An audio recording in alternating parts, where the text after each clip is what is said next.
Fala, malucada, como vocês estão? Aqui quem fala é Wagner, do Alvin da Louca Podcast, o seu podcast de gente real, falando para o empreendedor da vida real. Eu já queria te fazer um pedido logo de cara. Curte aí, ajuda a gente. Curta, compartilhe, divida esse conteúdo com as pessoas da sua rede. Isso é muito importante para nós, inclusive para poder disponibilizar para mais pessoas, tá? Eu queria trazer um tema aqui que é um tema bastante interessante, né? Quando a gente olha sobre a ótica da economia colaborativa. Vamos falar um pouco sobre... Lembra quando a gente falava de aluguel de DVD?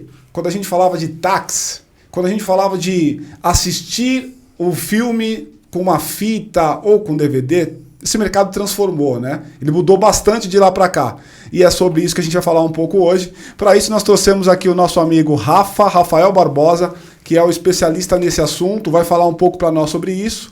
E a ideia é explorar com você todas essas possibilidades, o que tem, o que não dá, o que dá para fazer, como fazer dinheiro mesmo sem ter dinheiro, usando os teus ativos como ativos importantes para poder monetizar. Beleza? E comigo aqui, o meu parceiro João. Fala, João. Fala, Wagner, tudo bem? Fala, Rafael. Fala a todos os ouvintes aí que estão com a gente mais uma vez. Sempre bom participar desse podcast e vamos lá que o papo vai ser bom. Boa. E Rafael, cara, eu queria te dar aqui um presente nosso. Opa! Agradecendo aí pela tua participação, por estar aqui conosco. Preparado, a embalagem aqui. A embalagem tá moderna, né, cara? É chique o negócio. Isso é coisa de pate. Vou mostrar aqui. Uau! Tamo junto. Boa. Obrigado. Rafa, eu queria começar assim com uma pergunta de cara. Dá pra crescer sem dinheiro, cara? Responde a pergunta e depois a gente entra no contexto como um todo. Dá pra crescer com o que você tem, não necessariamente dinheiro, para oferecer. Sempre tem que oferecer alguma coisa, né, dentro da economia colaborativa, mas não necessariamente precisa ser dinheiro. E é esse ponto que as pessoas têm alguma dificuldade de entender. Legal. E aí, Rafa, abre um pouco para nós aqui. Quem é o Rafa? Como é que você começou? O que você está fazendo hoje? E aí a gente vai entrando com você nos temas todos nossos. Bom, legal. Eu sou natural de Goiânia, né? Tive a oportunidade de estudar na Unicamp, fiz engenharia e tive uma carreira de engenheiro normal, né? Fui para multinacional, depois montei uma empreiteira, acabei quebrando, isso é importante também. Até que ano você estava aí? Quantos anos de idade você tinha? Quebrei com 31 anos de idade. Tá, até os 31 você era um... Eu estava num ciclo normal, de um cara, né, de engenharia. E eu acho que esse ponto da quebra, né, e eu valorizo isso. Isso é um tema, né, que a gente fica falando sobre o empreendedor americano, né, fail fast, né, e versus o Brasil. No Brasil, de fato, isso acontece. A família, os amigos dão muita ênfase, uma ênfase negativa na quebra, né? Ou seja, puto, o cara quebrou, o cara, assim, ele não é bom, não. E ao contrário, né, cara? Eu acho que essa questão de quebrar te ensina tanta coisa que você não aprende na escola, né? E que não tem como aprender. E, bom, e depois disso, né, até por esse momento de quebra e por começar a analisar, eu fui atrás de soluções, de tendências. E esse assunto da economia colaborativa e como realmente a gente pode monetizar o que está sendo desperdiçado, né, o que aproveitar de uma maneira melhor os recursos, né, tanto pessoais ou empresariais, isso me encantou. E eu venho estudando esse assunto, temos hoje uma solução nessa linha. Vamos fazer uma pausa aí, só para a gente poder explicar o que é economia colaborativa. O Wagner, esse conceito é amplo e acaba se misturando um pouco com o conceito da economia compartilhada. Sim. Mas a economia colaborativa é quando você coloca seus recursos dentro de uma rede colaborativa e também se usufrui dela. Então, o conceito geral é esse, ou seja, você sai do conceito da economia tradicional, porque quando você cita outras economias, você sempre faz uma oposição à economia tradicional, que é ligada a banco, ligada a juro, ligada a economizar dinheiro, mas pegar financiamento, que é, né, o que a gente conhece. A economia colaborativa ela vem colocar uma posição um pouco diferente, que a colaboração é uma saída e não necessariamente você precisa de uma instituição centralizadora, que é o mercado financeiro, para regular isso aí. Tá. Então tá nessa linha. A gente está numa das aplicações, porque se você percebe que é uma... Você entra, por exemplo, o pessoal de artesanato, vai um pouco mais para a economia criativa, mas você tem aspectos aí de aquilo que a gente tinha lá no passado, né, que a gente brincava. Eu me lembro quando eu era moleque, e os meus pais eles são nordestinos, então isso é uma realidade do público nordestino, que eram as famosas feiras do rolo. Aquilo era economia colaborativa? Também. Não, eu acho assim, eu desafio aqui as pessoas que já têm filho a olharem dentro do apartamento, dentro da casa e começarem a ver essa questão de brinquedos de criança. Vamos começar por aí, dentro da casa. É insano o seu filho ter aquele monte de brinquedo, não brinca com 5% do que está ali. Sim. E o vizinho é a mesma coisa, e o seu filho está sempre querendo alguma coisa nova para aprender, para ter a oportunidade de brincar ali. Então já começa, dentro da sua casa, todo dia a gente já começa a ver uma ineficiência danada. E olha que a gente nem entrou no ramo empresarial, não estou nem falando disso, estou falando da vida pessoal dia a dia de cada um. Já começa uma burrice por aí. Outro ponto, né? Eu vejo até a esposa do Eike Batista montou, né, uma estrutura dessa. A questão de roupas femininas. É outra burrice. Você abre o guarda-roupa das mulheres, tem ali uma pequena fortuna de roupa e tal. A depender da mulher tem mesmo. Mas aí você não entra na economia compartilhada, que nem você falou que as coisas acabam se misturando um Exatamente. Pouco? E aí tem uma certa área cinzenta aí que acaba se misturando, mas está dentro do mesmo conceito da gente poder ser mais eficiente, né? E não ficar dependendo, porque se você for na economia tradicional, você pode até vender essa roupa, mas aí não é muita praia de uma mulher comum ficar vendendo roupa. Ou de comprar uma roupa usada também. Exatamente. Né? Tem algum mercado, mas não é o principal mercado, né? Exatamente. Então, as percepções, e eu falei 2 exemplos simples que acontecem na casa de todo mundo. Brinquedo de criança e a parte de roupa de mulher. Mas se você entrar na sua cozinha também, você vai ver aquele monte de coisa que você ganhou no casamento, você nunca usou aquilo lá, ou... Então, assim, a gente... eu digo o seguinte, principalmente agora na pandemia, as pessoas com dificuldade. Então, se você pegar... O pai queria dar mais um presente pro filho, não tem condição. A mulher queria comprar mais uma roupa, não tem condição. E sobrando esse tanto de roupa e tanto de brinquedo. Então, começa por aí essa provocação que eu faço, né, sempre que eu falo sobre o tema, que foi a mesma provocação que eu senti antes. E quando você começa a aprofundar nesse tema... você começa a ver desperdícios absurdos. Né? Você entra no ramo empresarial, você fala, não tem lógica, essa empresa está devendo um absurdo e está ociosa um absurdo. Com um monte de ativo parado. Né? Exatamente. Mas vamos voltar um pouco, Rafa. Eu quero ouvir ainda, você estava contando dentro de uma cronologia, como é que você chegou nisso. Né? Você estava na empresa e tal, você tinha uma empresa num ambiente tradicional, fazendo o tradicional, e como é que você caiu nesse negócio?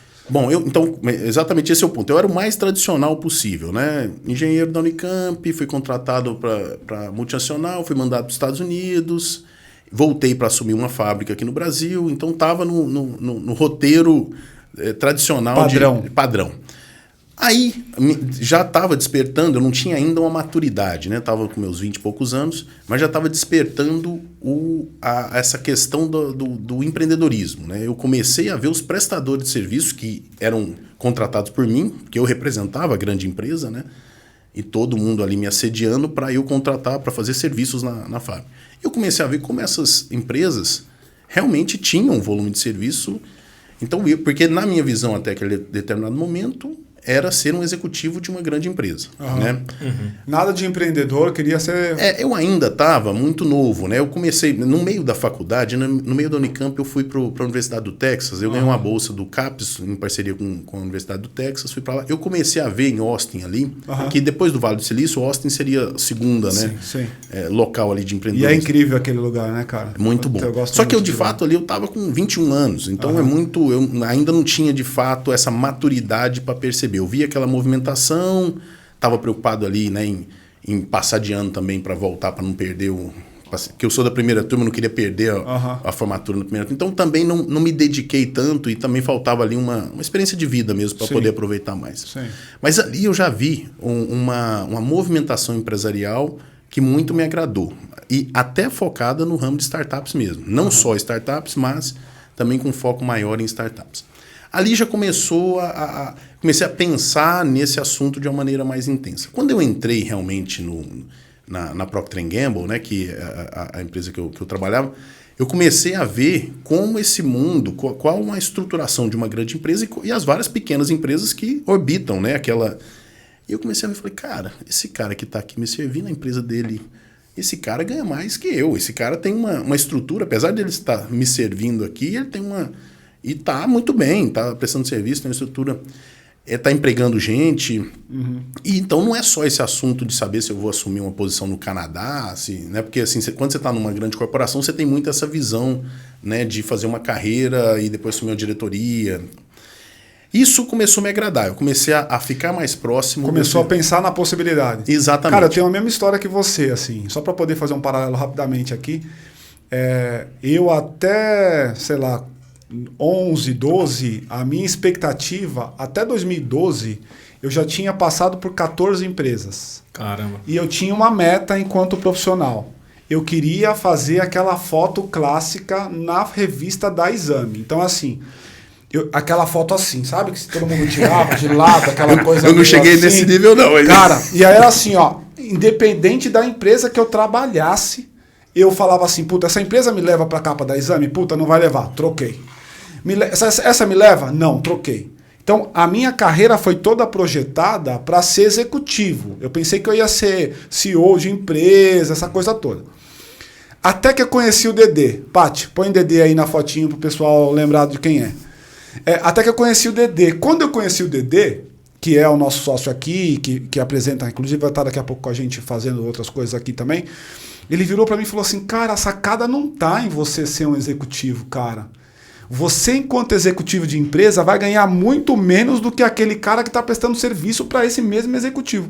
Aí eu falei assim, caraca, tem um ponto aí. Acho que foi isso, né? O que você está me dizendo é isso. Por né? aí. Nesse momento, eu estava até falando um pouco de ganhar, mas hoje eu não vejo que é só essa questão de ganhar. A entrega que você tem, a liberdade que você tem de empreender, principalmente num assunto inovador... liberdade sem dúvida, né, cara? É outra coisa. Então, eu comecei a provar desse cenário e vi, né, ainda muito próximo do que eu fazia, eu vi os empreiteiros ali, os subempreiteiros, que eram ainda empresas de engenharia, fornecendo para a grande empresa. Sim. E montei uma empresa de engenharia, né? E nesse contexto, como a gente estava numa época muito boa, foi o final do governo Lula ali, o começo da... Então, do ponto de vista de engenharia, de obras, estava realmente... Infraestrutura bombando. Bombando. Eu achei que eu estava vivendo o segundo milagre brasileiro, tal, e obras... Então, eu cheguei a ter 100 funcionários. Então, ganhando dinheiro pra caramba. Obras na Petrobras, Unilever e tal. Então, realmente, eu negava obra. Obra boa, assim, mas não tinha braço para fazer tudo. Até porque, ao contrário de uma startup, né, de um conceito de escala, quando você tem escala, né? Não dá. Você tem que ter o funcionário lá e muitos deles são... Muitos. Alguns mais peão mesmo, né, no sentido de puxa-fio. Tal. Então, realmente, é uma coordenação diferente. E aí, nesse contexto, eu comecei a também experimentar os aprendizados que a gente precisa ter no empreendedorismo. Essa questão de controle de caixa, de fluxo, né? A gente estava comentando com o Wagner antes de começar o programa. Essa questão de caixa, por exemplo, quando a gente entrou na Petrobras, isso foi muito interessante, né? Na Petrobras a gente a conquista, né? Principalmente naquela época, conquista para todo subempreiteiro é começar a fornecer para a Petrobras. Você já tem uma chancela. Você já está no nível acima. Mas mal sabem o pessoal que está entrando agora, e mal eu sabia na época também, que você tem que ter um preparo. Porque a grande empresa, ela, ainda mais, depois a gente ficou sabendo, com as ingerências políticas que tem, você recebe ou não recebe, depende de uma série de fatores. E se você não tiver caixa para suportar aquilo lá, então aquele sonho vira um pesadelo. Total. Né? Porque aquela grande obra, se você começa a ficar meses sem receber, seu você caixa vai acumulando... Até você morrer no meio do caminho. Até morrer no meio do caminho. Você precisa de uma previsibilidade muito maior. E caixa do que mesmo, e fluxo de caixa para poder bancar. Mas esse ponto, João, é impressionante. Se você está falando com o empresário, você fala a obra é tal, a planilha está aqui, a margem é tal, você realmente se emociona, você fica, né, empolgado com aquilo lá, vamos para cima e tal. Só que, de fato, essa questão do fluxo de caixa, acho que foi a lição número 1. Tá. É uma lição que, por exemplo, no curso de engenharia, apesar de você saber fazer conta, não é uma coisa que é batido tanto na... E mesmo, eu fiz também GV depois, né, para especialização. É um assunto que, na prática, o aprendizado é muito mais consistente. É uma coisa até simples de se fazer, mas a gente acaba negligenciando de alguma maneira, né? Exatamente. Então, eu acho que quando você tem uma estrutura, e eu não tinha como sair dessa estrutura de 100 funcionários, tal, então, eu estava muito alavancado e tinha que estar pelo tipo de trabalho. Então, quando eu quebrei nessa situação, uma decisão que eu tomei, Wagner, foi: eu nunca mais teria uma estrutura que eu precise estar alavancado desse jeito. Eu tenho que montar alguma coisa escalável. Perfeito. E aí, realmente, com toda o aprendizado, mas a paixão, né, pelo empreendedorismo, isso continuou, né? E deixa eu te interromper aí, perguntar, quando você pensa isso em questão de escalável, já se falava em startups, em modelos escaláveis, em todas as coisas, ou foi algo que veio de você mesmo? Não, já se falava, só que ainda era um mundo que eu estava fora. Porque, na verdade... Assim, que ano é isso? Que ano? Isso foi 2012. Então era comecinho. Aqui no Brasil se falava pouco ainda. Se falava pouco. Bem menos que agora, mas, assim... Por eu já estar no já ter passado pelo Texas, já era um assunto que né, já estava rodando. Mas, assim, eu ainda estava tão focado no meio industrial, que era o meu mundo, né? E eu estava absorvido pelo aquele mundo, eu não tinha tanto contato, de fato, com esse mundo. Quando eu dei essa quebra, e foi uma quebra geral, né? Separei da minha primeira esposa, eu realmente, pessoalmente, quebrou. Eu estava moído. O empreendimento veio arrastando, meio que levou tudo. Não, levou e me levou alguns anos depois. Porque, na verdade, assim, o fato, esse é um ponto importante também. Quando você quebra, e aqui no Brasil isso é mais complicado, em outros países tem uma estrutura melhor para você quebrar, inclusive. Realmente aqui no Brasil você quebra, fica difícil até para você montar outra coisa. E é um pouco que a gente vai discutir aqui, porque eu não tinha esse conceito de aproveitar o que eu tinha e tal. Sim. Então você quebra, você tem ali seu estoque, suas coisas, você não usa isso de maneira geral, porque eu preciso montar um novo negócio, eu preciso arrumar um emprego, eu preciso fazer alguma coisa. Então você desperdiça todo o seu know-how e estoque e outras coisas, qualquer ativo que você tem, maquinário, e vai fazer. Então aí você torna mais. E tem as dívidas. Então você está pagando dívida sem estar. Aí essa equação foi muito difícil, esse momento aí da quebra para retomar outras coisas. Mas eu estava decidido que a retomada iria ser por empreendedorismo.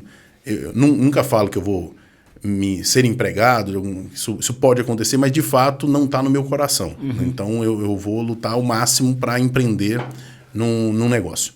E dentro desse conceito eu voltei um pouco o que eu tinha visto no Texas e comecei a começar a estudar, desde as coisas ligadas, né, à minha formação em engenharia mecatrônica, alguma coisa que fosse automatizada, que eu conseguisse dar escala por automação, né, automação mesmo que seja física, ou coisas mais essa área que estava começando de startup mesmo, uma coisa que seria mais digital mesmo. E nesse contexto eu comecei a ver a inteligência da economia colaborativa, que em alguns aspectos nem é tão tecnológica assim, não é o fato de ser rocket science, não. Mas o fato de fato dela ter uma capilaridade e se aplicar a qualquer pessoa e qualquer empresa. Escala. Exatamente. Então esse assunto de não ser um business nichado, ser um business mais amplo, me agradou muito. Tá. E comecei a ver como se estava sendo aplicado nos Estados Unidos, inclusive parte legal. Os Estados Unidos também nessa época tinha passado aquela crise de 2008. Então, em 2008, isso pegou forte lá nos Estados Unidos, porque a crise de 2008 nos Estados Unidos proporcionalmente foi bem intensa lá, muito mais que aqui. E esse business já estava com uma estrutura de 4 anos ali amadurecendo. O que dizem é que o Uber e tantas outras coisas da economia compartilhada, aí não tanto da colaborativa, mas todos eles, a gênese ali estava ali na crise de 2008, né? Tem muitas análises que falam sobre isso. Eu acredito muito nisso, porque eu acho assim, que guerra... crise, isso é tudo muito bom, isso gera na gente, né, no ser humano, a necessidade de se reinventar. Então hoje eu vejo até a dificuldade como uma dádiva, sabe? Eu acho que sempre estar num caminho feliz assim, isso não te faz pensar, não te faz sair fora da caixa. Então hoje eu vejo, falando dessas quebras aí, desses problemas, eu, sinceramente, e sem demagogia. Eu acho que foi uma dádiva para mim. Foi um MBA, foi uma formação, do jeito que quiser chamar. Uma lição para a tua vida. E faz toda a diferença.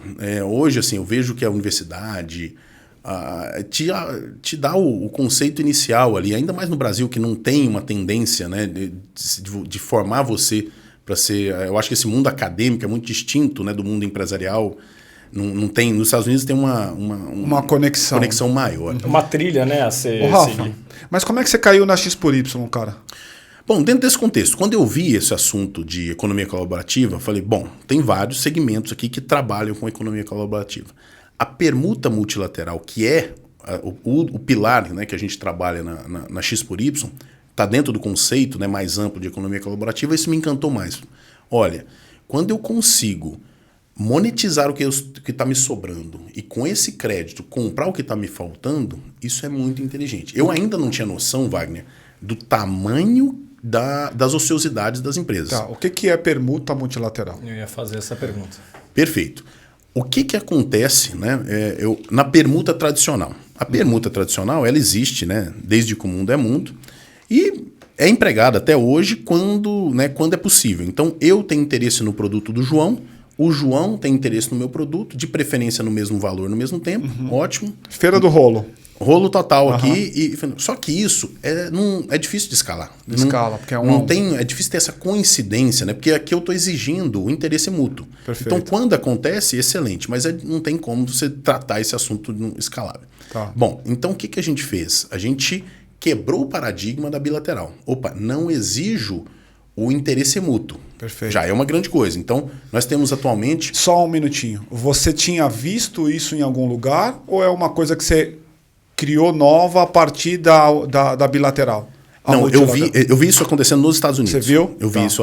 Você tinha uma referência, então, para poder usar como modelo. Logicamente, ali, até porque, por mais que os Estados Unidos estavam na nossa frente, nós estamos falando de 2012. Ainda alguma das coisas que a gente usa hoje, de funcionalidades como meio de pagamento, não eram bem assim. Não então, era. Mesmo lá, ainda tinha. Então, a gente evoluiu algumas coisas. E lá também está se evoluindo. Os próprios exemplos que a gente tem, né? Airbnb, Uber, naquela época não tinha nada disso na força que tem hoje, né? Então a gente evoluiu algumas coisas do que a gente viu, mas a origem do pensamento está ali. Então eu não tenho esse mérito de ter do nada pensado nisso, mas né, como a gente está 10 anos quase no negócio, a gente tem tentado evoluir e algumas das coisas são realmente nossas. Né? A gente consegue... O mérito está na execução, né? O mérito não está na ideia. Tem isso também. Mas ali eu percebi, né, como a gente de fato tem esse ganho de eficiência que a gente pode trazer. E de lá para cá, eu venho colocando esse conceito em mais tipos de empresa, em mais tipos de não só agora clientes, mas até instituições, que a gente começa a ver isso de uma maneira mais intensa, né?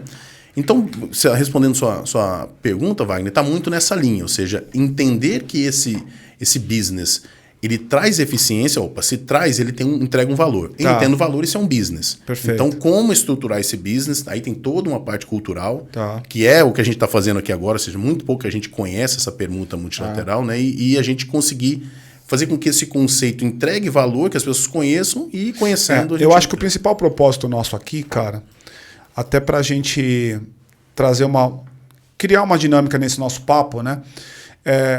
O empreendedor... ele, em geral, e eu vou me colocar nessa mesma posição, porque até, 4 semanas atrás eu não sabia que isso era possível ou que existia. Eu sei do conceito, sei que esse conceito existe, que tinha gente pensando nele, mas eu não sabia da solução. Então eu queria trazer esse nosso papo aqui, Rafa, para um papo muito direto para o empreendedor. Ou seja, eu sou empreendedor, cara, como é que eu uso isso? Eu tenho expectativa de fazer negócio, de ampliar o meu negócio, mas não tenho grana. Mas tenho o meu estoque, mas tenho a minha instalação física. Ou seja, eu tenho algum ativo que é importante e que tem um valor. Como é que eu brinco disso aí? Como é que eu faço negócio com isso? Perfeito. Eu vou começar pelas startups. Acho que muito do público nosso também são as startups que estão aí começando. A startup, eu tô sou um dessas pessoas, já tive... a gente vai ficando velho, né? Mas eu já fui um iniciante, tô seguindo a trilha.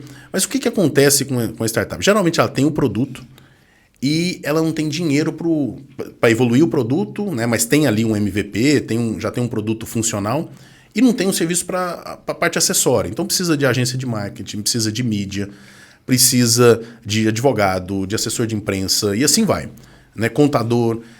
O que a gente está fazendo com as startups agora dentro da academia é isso. Ou seja, olha, você tem um produto, eu vou colocar para você. Você tem um ativo. Só que você vai, muito provavelmente, historicamente, no mundo é assim e aqui no Brasil é mais intenso. A chance de morrer é muito grande. O cara vai morrer abraçado com o produto dele. Ele não teve a chance de ir, mas eu não tenho dinheiro para ir. É um kit inicial. O que a gente chama de enxoval. Um enxoval. Perfeita então, assim, a palavra. O cara põe o produto dele para vender, então ele tem esse ativo, a gente traz cliente para ele, então ele está pagando com o produto ou serviço dele. Peraí, então. Deixa eu ver se eu estou entendendo bem. Eu sou uma startup, estou com uma ideia, vou começar a empreender em cima dessa ideia, quero fazer o MVP, quero testar isso. E eu preciso, enquanto startup, ter uma série de coisas, ter a empresa, ter a parte financeira, toda essa parte burocrática de ter uma empresa eu preciso. O que você está me dizendo é que eu posso entrar na plataforma e tenho esse enxoval inicial. Exatamente. E eu te dou o quê? O seu produto e serviço você coloca à disposição. E aí tem uma questão de colaboração e de confiança mesmo. Aí você fala, pô, Rafael, o cara pode usar todo esse arsenal, todo esse enxoval e sumir. Pode. Só que não é isso que a gente vê acontecer. Tá. Quando o cara pode pagar com o produto ou serviço dele, o cara paga. Assim, logicamente, né, as startups a gente está acompanhando ali, então não vai pegar um cara... Mas assim, o objetivo é que ele tem um ativo... Que, olha o que acontece. Vou falar o cenário número 1 e o cenário número 2. Tá número bom. 1, o que é? Ele gastou para aquele ativo, ele tem aquele produto feito. O que vai acontecer? Ninguém tem acesso a esse produto dele. Ele morre com esse produto. Cliente, né, velho? Ele morre com esse produto na mão. As pessoas precisam do produto dele. Ele morre com esse produto na mão, ele gastou e foi embora. E a vida continuou.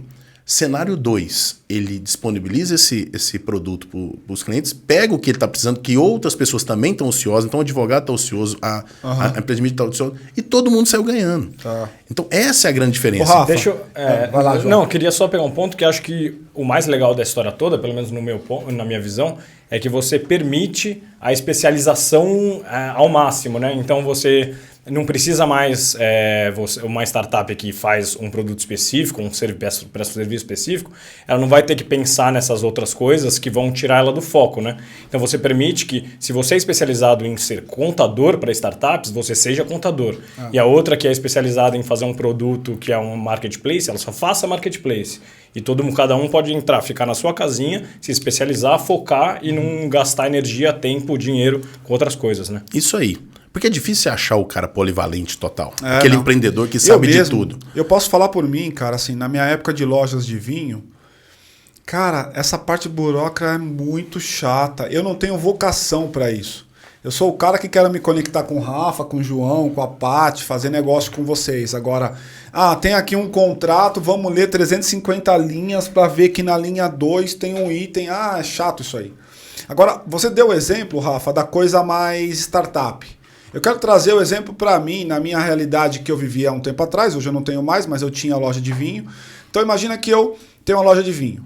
Perfeito. Como é que eu, dentro desse exemplo, estou montando a minha primeira loja, tal, tenho uma expectativa, coloquei uma grana lá, meu sonho, muitas vezes toda a parte da grana que eu fiz na vida, coloquei ali na expectativa de fazer aquele negócio girar. Como é que eu entro nesse negócio? Perfeito.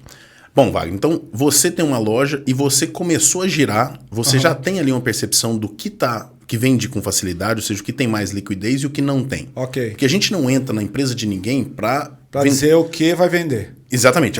O empreendedor que decide. E geralmente a gente ajuda no que está mais difícil de vender. Tá. Essa é a lógica do negócio. Eu não vendo o que você vende com facilidade. O que você vende com facilidade, deixa você vender em dinheiro mesmo. Ok. A permuta multilateral é muito importante isso. Ela vai pegar a ociosidade. Ela não pega 100% do business. Então, no meu caso aqui, eu tenho lá umas garrafas de vinho Aí você que sabe o que é o que sei lá, em uma região específica do Chile que o pessoal não gosta. Chile é difícil falar porque Chile todo mundo gosta, mas vou pegar aqui da Colômbia.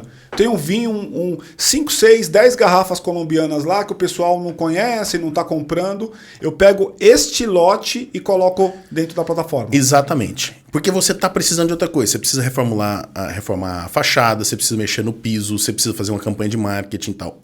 Uma coisa é você tirar 10 mil do caixa e colocar para fazer o que você precisa. Outra coisa é você tirar 10 mil de preço final de vinho, que na prática te custou 2, é verdade. 3. Sim. Opa, então na prática, olha a diferença. Tirei 10 mil, eu estou na mesma empresa, na mesma situação. 10 mil do caixa para poder fazer uma atividade de marketing ou reforma que eu preciso.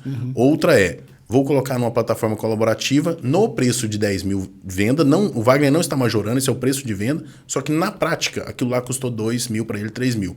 Então ele está tendo o mesmo acesso ao produto e serviço que ele precisa. Muito com bom isso. Isso dá um impacto fenomenal no caixa. E deixa eu fazer uma provocação aí nesse sentido. Eu já peguei muito, acho que isso tinha mais nas antigas, promoção que você pegava e pagava 40% do restaurante, sei o quê, e chegava lá, ganhava um cupom e podia ir lá só na terça, só na hora do almoço. Sim, que era a capacidade ansiosa. Aí chegava lá e eles colocavam você para sentar no canto e você só podia pedir frango. Como que você evita na sua plataforma que tenha esse tipo de tratamento, ou que o serviço ocioso que você oferece ali é sucateado, porque já que você não vai receber, não há nada? Perfeito. Isso é uma tendência, ou seja, você pode atuar na ociosidade com desconto. O Wagner na loja de vinho poderia dar desconto, poderia fazer alguma coisa.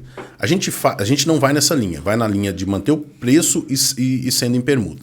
Realmente, por exemplo, a Pousada do Rio Quente, né, que é a dona da Costa do Sauípe, ela não coloca Réveillon, porque ela está lotada. Sim. Não faz sentido eu tirar um cliente dela em reais para colocar em permuta. Tá certo. Mesma coisa o Wagner. O Wagner tem um vinho italiano lá que ele está vendendo, não faz sentido. Então, realmente, a gente entra na ociosidade. Quanto a essa questão do jeito que o cara, qual a ociosidade que ele coloca, e se tem cliente para isso ou não, e como o cliente é tratado, aí é a plataforma. Aí, realmente, o marketplace grande, que o cara que estiver abusando disso, ou estiver colocando coisas que não faz sentido, ele não vende, ou ele sai. Porque realmente não faz sentido. Não é uma plataforma para as pessoas serem bem tratadas dentro da ociosidade. Talvez não pegue, né, o vinho italiano do Wagner, que ele vende a rodo, né? Ele não tem ociosidade nisso. E é bom dizer que nem todos os business, isso acontece inclusive nos Estados Unidos, que está com um ecossistema muito mais maduro que a gente. É importante dizer isso. Nos Estados Unidos, esse business nosso já está movimentando de mais que 20 bi, né? Eu falo, e aqui está quanto? Aqui a gente não tem estatística oficial lá, porque como lá tem associação, já está mais maduro, 20 bi. 20 bi de dólares. Então, assim, por mais que a economia americana seja maior que a gente, esse número é muito significativo. Bastante. Então, e aí a questão é essa. Nos Estados Unidos dá para ver claramente como eles têm mais dados. É coisa de grande empresa, sim. Não é coisa só de boteco, né? Coisa de uma pequena empresa. A grande empresa faz permuta multilateral, a própria Receita já tem um método de arrecadar, né? Porque o negócio já está mais maduro, a inovação já veio, a regulamentação já veio. Então, esse entendimento que isso é inteligente para a própria economia americana, isso já tá claro, inclusive com a legislação, né? Que legal, cara. Aí quando eu empreendedor, né, coloquei isso lá, como é que eu ganho dinheiro? Como é que funciona, Rafa? Eu fui lá, coloquei as minhas 10 garrafas. E aí consegui, de alguma maneira, alguma agência de marketing para fazer uma campanha em redes sociais para levar o público para minha loja. Como é que funciona isso? Eu tenho dinheiro, eu fico com dinheiro na plataforma, como é que é? Perfeito. Você fica, como eu te falei, os seus 10 mil que você iria vender e vendeu, ele já tem um destino, né? Vamos colocar que seja campanha de marketing. Então, perceba, o ganho já está nisso. Você executou um produto ou serviço que você precisa com um gasto menor. E você fez isso por quê? Para vender mais, para melhorar a sua loja e, consequentemente, evoluir.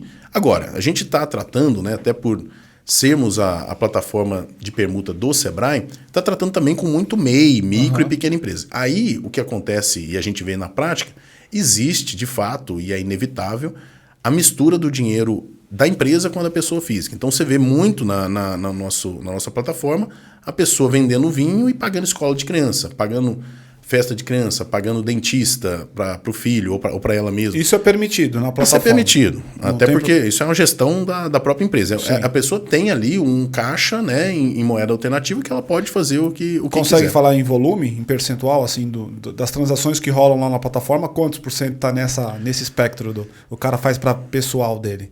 Acontece, assim, as pequenas transações são basicamente nesse espectro. Então, a gente tem transações grandes, que geralmente são para a empresa, então o cara vai fazer a parte de TV, né? Então aí tem um ticket grande.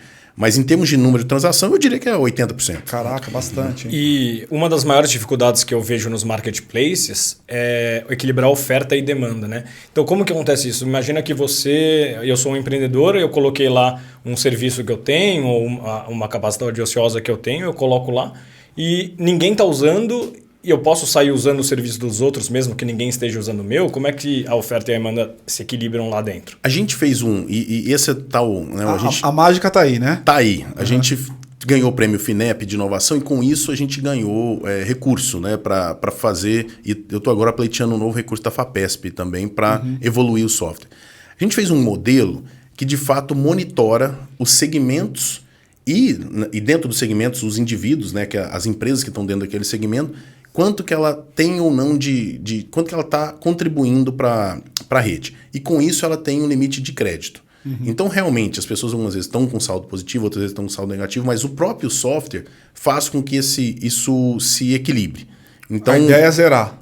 A ideia é sempre ficar perto do zero. Então, por exemplo, aquele cara que tem um produto muito líquido, está vendendo demais, então o saldo dele está aumentando. O que a gente faz? Tira a oferta, não expõe tanta oferta dele e expõe muita oferta para ele comprar. Que aí, naturalmente, eu vou descendo e tal. E vice-versa. O cara que está comprando demais e não está vendendo. A gente bloqueia a conta dele para comprar, põe o produto dele para vender e acaba se adequando. Logicamente, com personas, né, a gente começa a ver quem que pode ter mais interesse naquele produto ou serviço e começa a dimensionar. Então, tem empresas que movimentam muito conosco, tem empresas que movimentam pouco, mas o software meio que regula isso dentro de uma otimização, dentro desse conceito de economia colaborativa. E tá aí, né, o segredo, essa é a questão, porque cabe para todo mundo, cabe para aquele cara que é um MEI, cabe. Ele não vai movimentar a mesma coisa de uma emissora de TV, mas ele sobe um pouquinho, desce um pouquinho, a emissora fica com saldos altos, depois saldos baixos demais.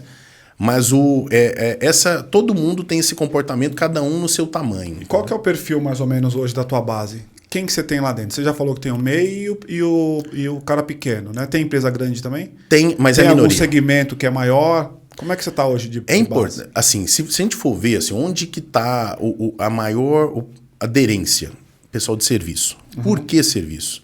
Porque o serviço é facilmente provado que é perecível. Sim. Então, voltamos à emissora de TV ou à rádio.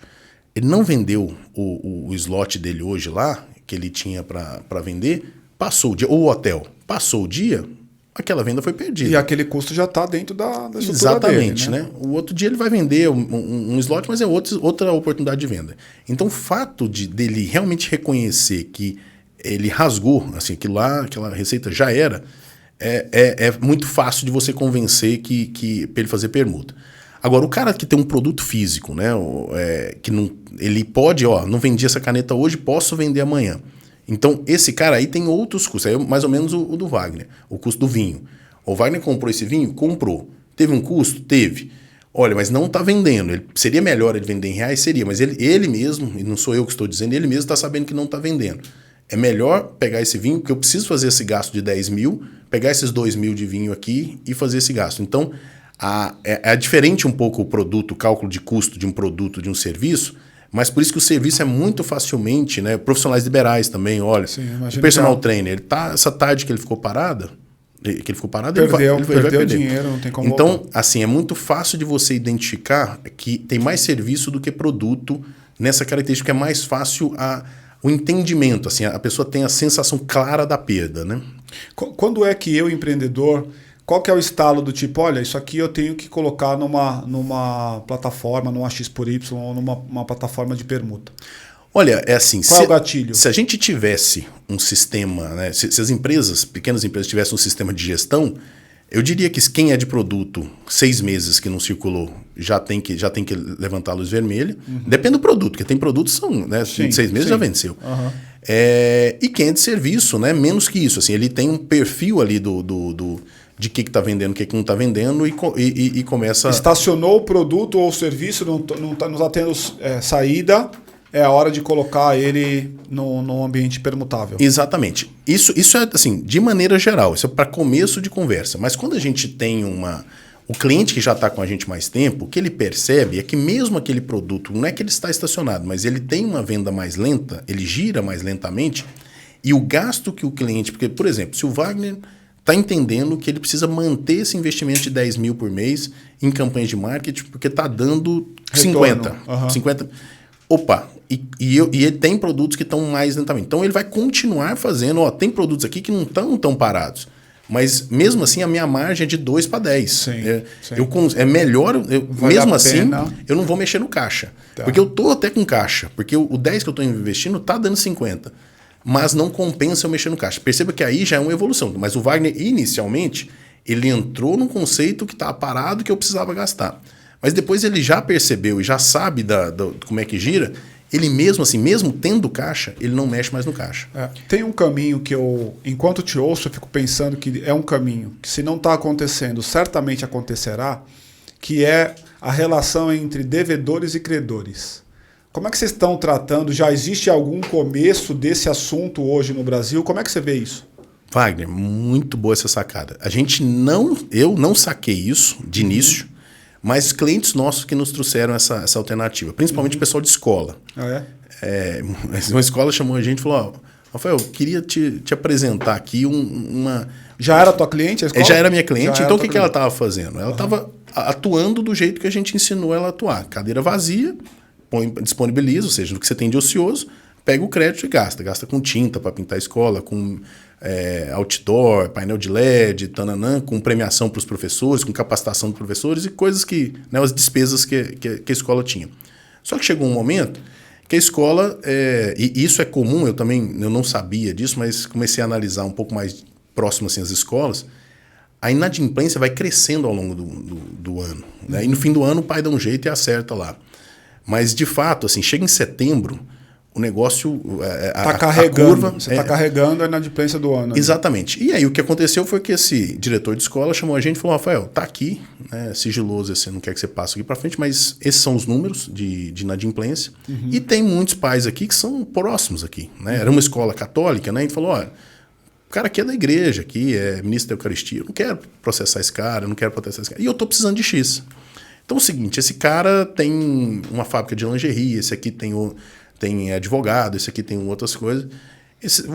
Eu não quero o serviço, eu não preciso dos serviços dele, mas você tem uma rede aí de... Coloca lá.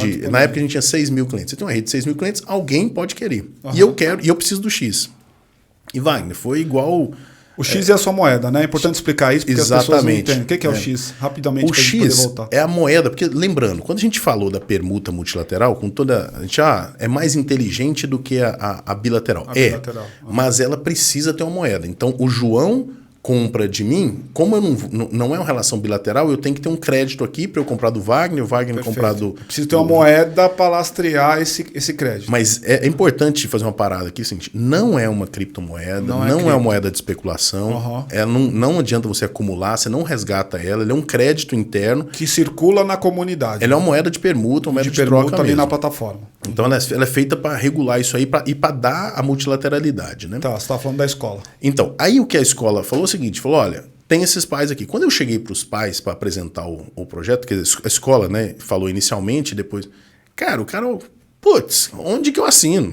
Porque assim, eu tô com isso aqui tá um calo para mim, tá uma pedra no meu sapato. E eu tenho ociosidade aqui mesmo. Se eu puder pagar...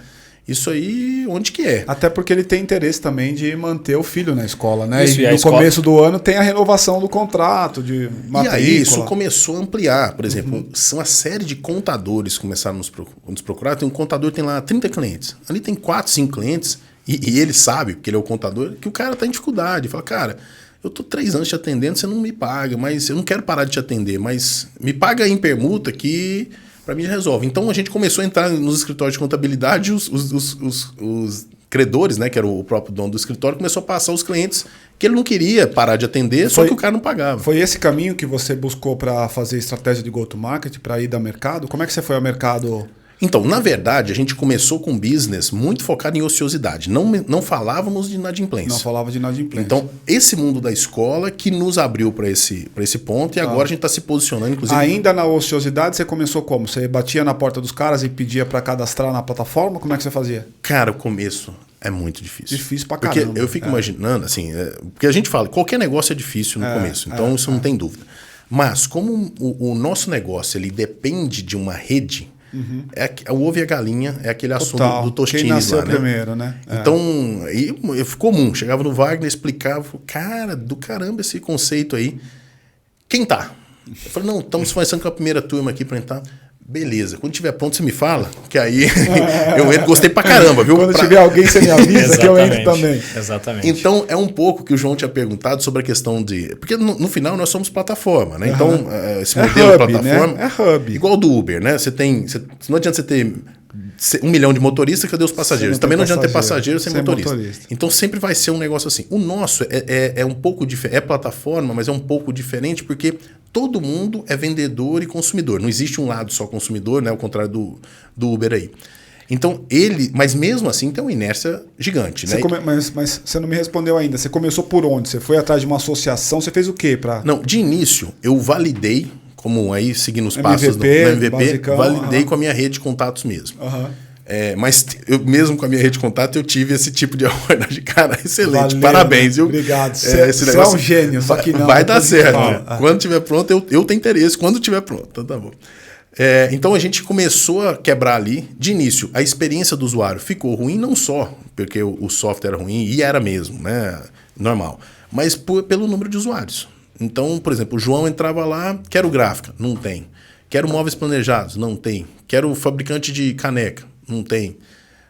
Aí começa, putz, esse negócio não tem, aí não vou colocar tanto do meu também não. E você tinha uma estratégia de member get member, alguma coisa? Tipo, o cara que não tinha, ele indicava e o cara entrava? Tinha alguma coisa assim? Demorei a fazer isso e paguei caro por isso. Então, essa estratégia que a gente tem hoje, por exemplo, nós estamos agora com 11 mil clientes, né? Não temos, e já tem, né? Nunca tivemos, já tem um tempo que a gente não tem comercial externo. Quem nos indica são os nossos próprios clientes. Trazendo os fornecedores, trazendo o devedor, trazendo o credor.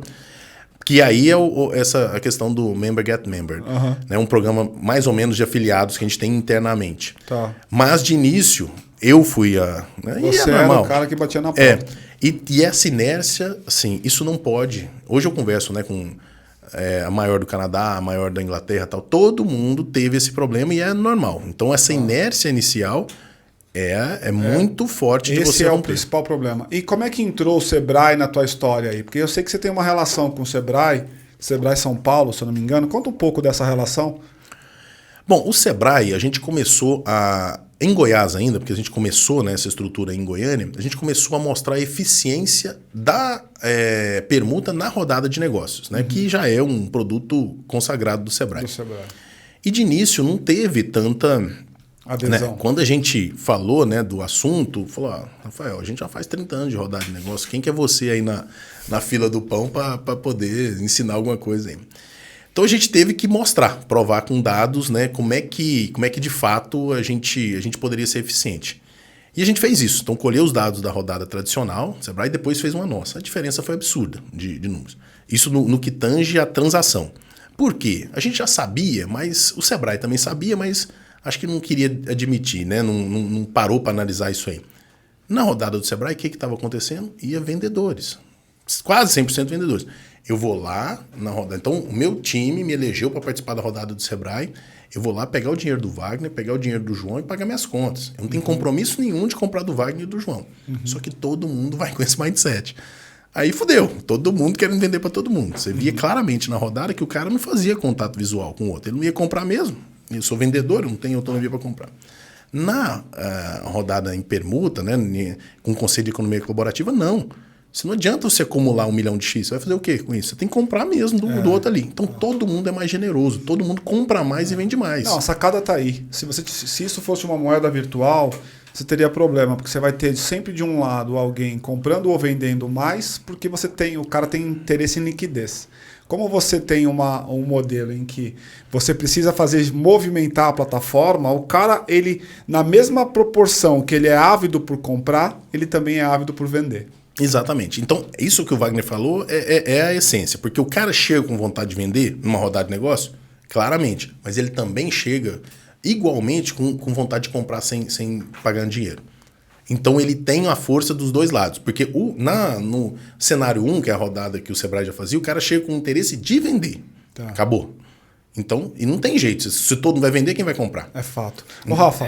Deixa eu entrar um pouquinho antes, porque eu fico pensando no crescimento de uma plataforma dessa, né? E aí, óbvio, como empreendedor, você sempre vai mirar lá na frente, você quer ser o maior, e o maior do Brasil, depois o maior da América Latina, o maior do mundo. Mas até que ponto é possível uma plataforma crescer? Porque eu fico pensando assim, no limite, se todas as empresas e todo mundo entrar nisso, acabou o dinheiro e acabou o capitalismo. Mas é óbvio que isso não vai acontecer, né? Então, qual que é o limite de uma plataforma dessa? Ou uma empresa que está lá, é sua cliente há 3 anos. Eventualmente, ela vai parar de ser sua cliente e falar, não, agora eu estou estruturado, não preciso de coisa dos outros. Ou você acha que pode criar uma eterna codependência entre os players ali dentro e simplesmente vai girar cada vez menos dinheiro por fora da plataforma? Não, o que eu acho é que a economia colaborativa ela sempre coexistiu com a economia tradicional. Sim. O que aconteceu agora na pandemia, que ficou mais visível, né? Por que a gente está falando aqui? Por que o Wagner... Porque, de fato, a gente teve uma notoriedade maior. E por que isso aconteceu? Porque a economia tradicional deprimiu. E aí criou-se mais espaço para a economia colaborativa agir. Então, assim, elas sempre coexistem, a ociosidade sempre existiu. De fato, ela não é incentivada. Se a gente for no mainstream, mesmo em bancos e tal, isso não é incentivado. Então, existe uma força trabalhando. Acho que esse aprendizado que a gente está tendo agora e essa capacidade de volume de clientes, a gente exercitar, testar esse modelo, não vai voltar. Não digo que vai voltar. A economia colaborativa ganhou um espaço que tem sua importância. Não vai voltar, mas não vai, é o que você falou, não vai tirar a economia tradicional. A economia tradicional é o principal mesmo, mas a porcentagem da economia colaborativa... A equação, né? Vai ser, relação entre as duas vai coisas. ser melhor do que já foi. Então a gente está pensando isso aí. É igual quando a gente chega na empresa.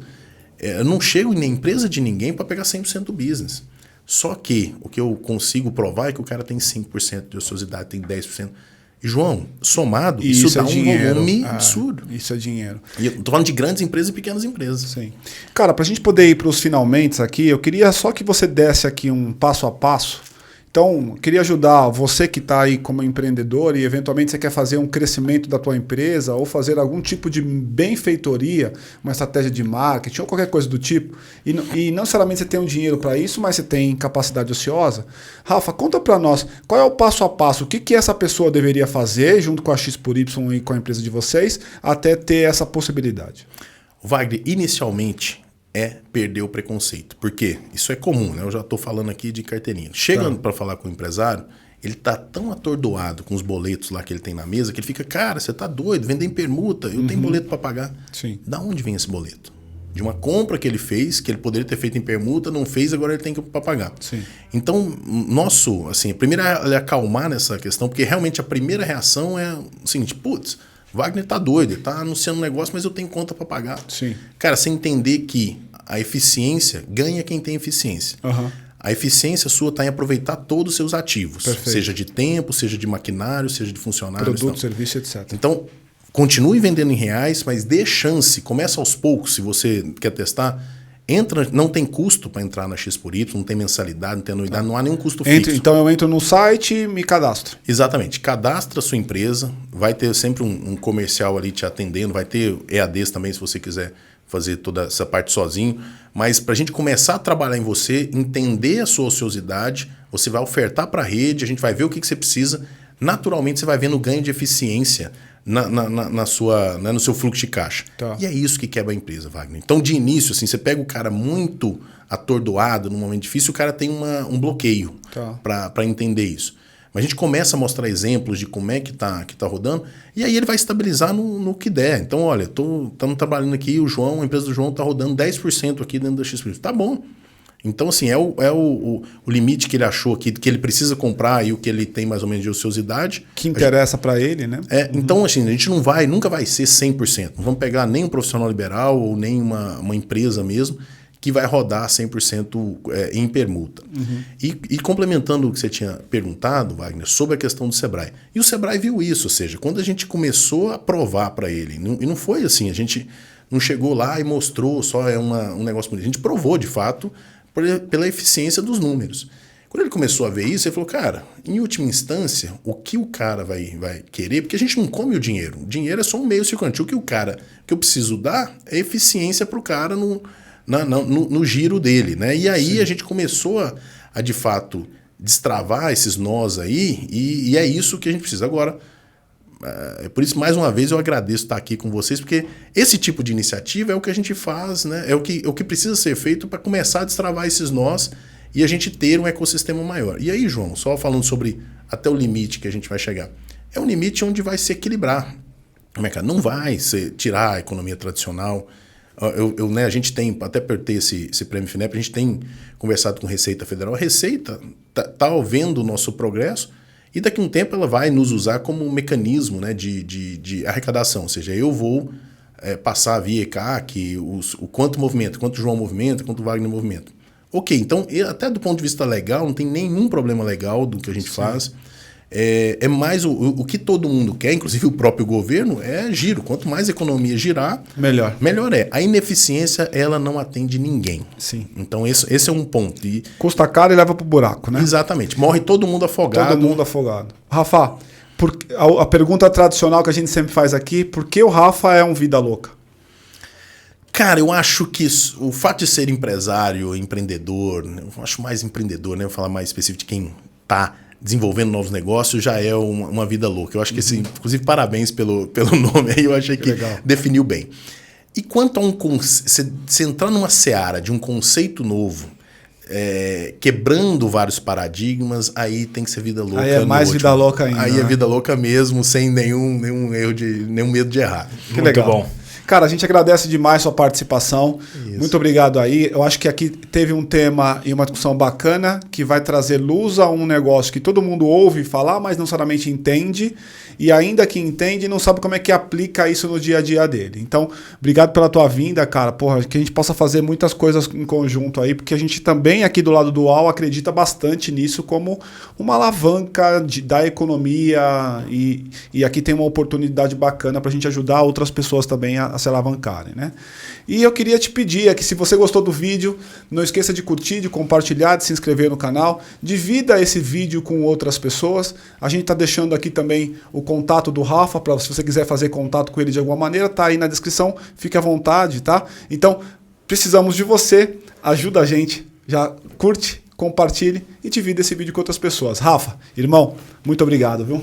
Valeu. Valeu, pessoal. Valeu, João. Um abraço. Muito Até bom. mais. Tchau, tchau, pessoal. Obrigado, até mais. Valeu. Rafa, pode comer essas coisas aí. Você não comeu nada, cara. Cara, não fiz, hein? A Paty vai ficar brava com você, cara.